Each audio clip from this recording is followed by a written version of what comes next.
ইউরোপে যারা বর্তমানে অনেক দিন যাবৎ আছেন, চাচ্ছেন যে কাফালা হবেন। তো আমি একটা বিষয় আপনাদেরকে বলে দিয়েছি, কাফালা হওয়ার আগে যতটুকু সম্ভব আগে আপনার ওই কফিল সম্বন্ধে আগে যাচাই-বাছাই করবেন যে কফিল আসলে ভালো কিনা। বর্তমান ভাই সৌদি আরবে সৌদি কিছু কফিল আছে যারা হচ্ছে আপনার সাথে হচ্ছে ভাই ঠিক আছে প্রতারণা করে। যেমন আপনার কাছ থেকে দেখা গেছে কি টাকা নেবে আগে, বলবে তোর আকাম আমি করে দেবো, তুই আমাকে টাকা দে। তো টাকা নেওয়ার পর দেখা গেছে ভাই আপনার আকাম করে দেবে না।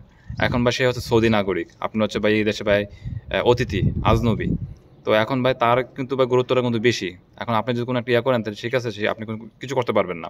তো সেজন্য বলি আপনারা কাফালা হওয়ার আগে যতটুকু সম্ভব কফিল সম্বন্ধে ভালো জানার চেষ্টা করবেন। ঠিক আছে? আর সব টাকা আগে দিবেন না। ধাপে, ধাপে টাকাগুলো দিবেন। ঠিক আছে?